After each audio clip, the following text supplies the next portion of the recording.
Well, prior to this deal, Kaylee, our country was careening towards bankruptcy. And after this deal, our country will still be careening towards bankruptcy. And to say you can do $4 trillion of increases in the next year and a half, I mean, that's a massive amount of spending.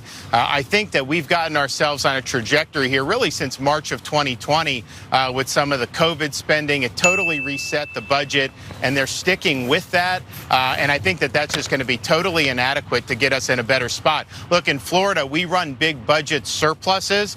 We have a $1.2 trillion economy, but our debt is only $17 billion, second lowest per capita in the country. But we make tough choices, and we make sure that we look forward to the long haul. Obviously, in Washington, D.C., they do these cycles to just get them through the next election. And that's ultimately one of the reasons why they continue to fail. All right, DeSantis is taking shots at Trump this week. Mom and dad are fighting, but he's doing it without calling him out by name. And so they're fighting without fighting directly with each other at this point. Trump, of course, calling DeSantis by name, but him not returning the favor.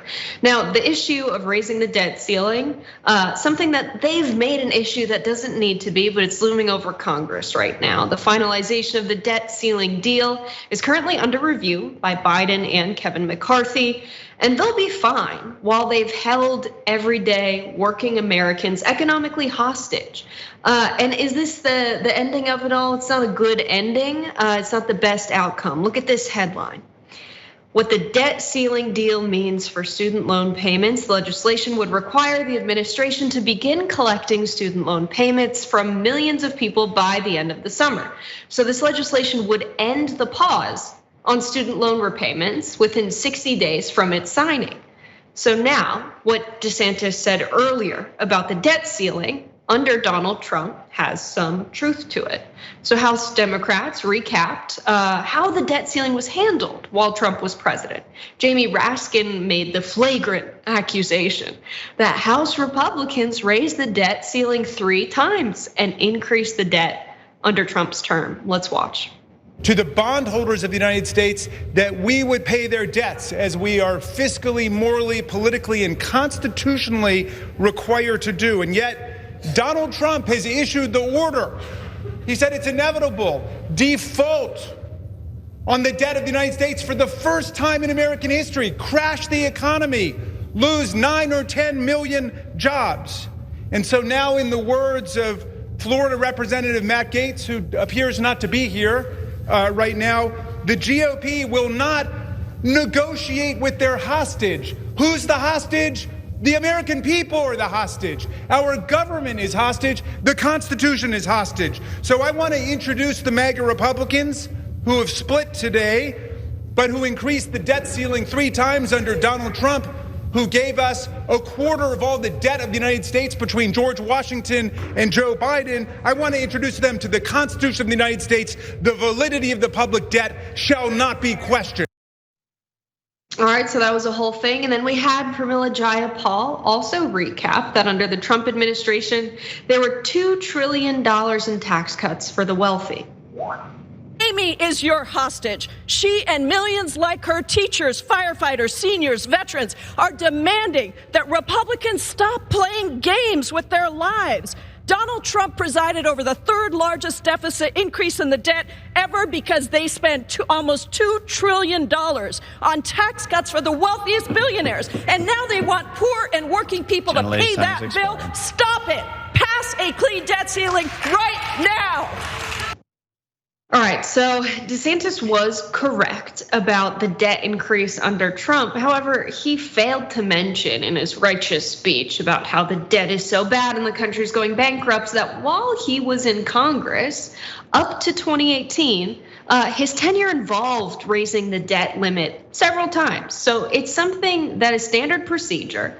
The debt ceiling, as we've covered on TYT a lot, is not something that's necessary to have in place. Many countries have no debt ceiling whatsoever. Basically, what they are doing is they're saying, well, we don't really like the budget of this prior Congress, so we're gonna pretend that we don't have enough money to cover our expenses as a country, even though we print the dollars. It's impossible for them to go bankrupt. They're basically getting a credit card bill, calling the lender and saying, we want to renegotiate everything we've decided to spend money on.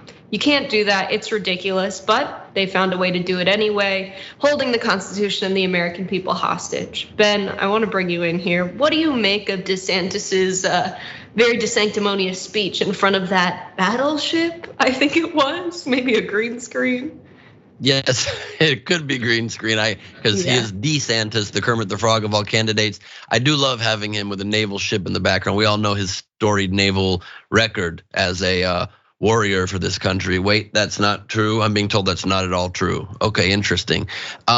You said that we don't need to raise the debt ceiling in America, Jessica, because other countries don't even have one. But I disagree with you. It's because other countries might not be as addicted to false drama as we are.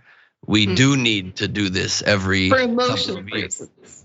That's correct. Emotional reasons. It's sort of a need to keep ourselves hostage, to be able to control and create false fear and manufactured news cycles so that they can continue to not tackle anything that actually matters. And so who are we as Americans if we don't make ourselves feel every year or two like we're not going to approve paying our own bills? I've said it for minute one. I didn't even care about this story because of course they were gonna make a deal last second. So McCarthy can go in front of his cameras and close his eyes orgasmically and say, we've reached a deal.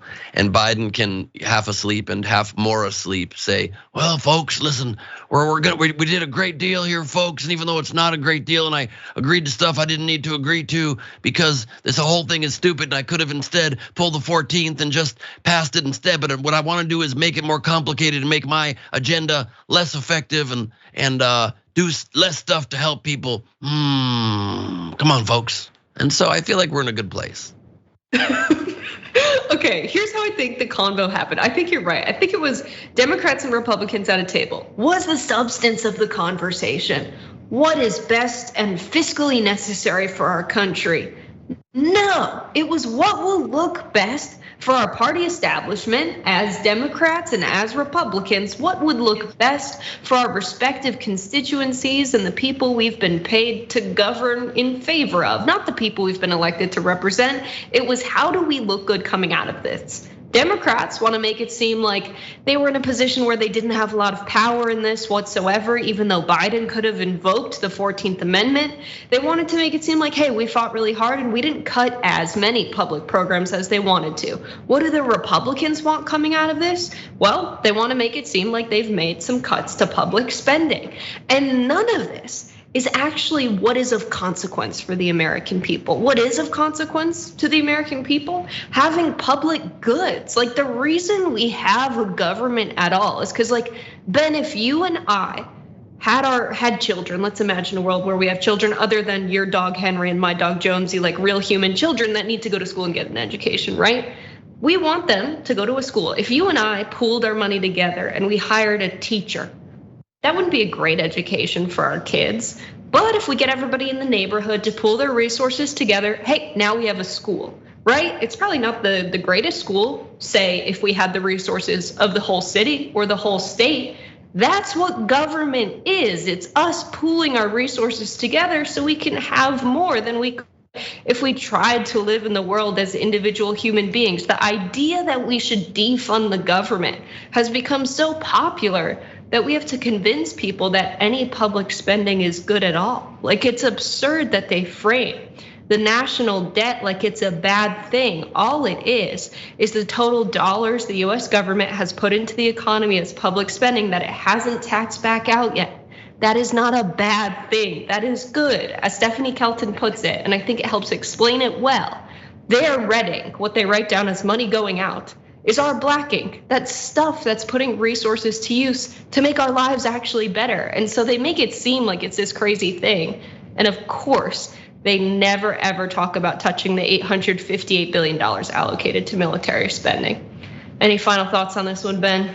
Yeah, if anything, it's just silly that we borrow so much money from our adversaries and people we don't have strong relationships with, because that's the only way in which as I see it, we put ourselves at any risk because theoretically they could call in that debt, but they don't and they won't because it would cause great economic catastrophe for themselves as well. So it's sort of a mutually assured destruction, but still maybe an unnecessary step to have taken. I also just think it's absurd how the right in this country is just, they ride the Constitution so hard, and on the left, we are so afraid to even ride things in the Constitution as written. I mean, they ride the Second Amendment far beyond the words. They say you can't touch it when literally, and it can't be abridged or amended, and you can't touch our guns when literally the one sentence of it has like 3 caveats. You can only have it for a well-regulated militia, and only in this case and that case, and they just say you can't touch it. And straight up, we have the 14th Amendment that says the president can just say, nope, we're not gonna default on our debts. And he says, we're not gonna touch it.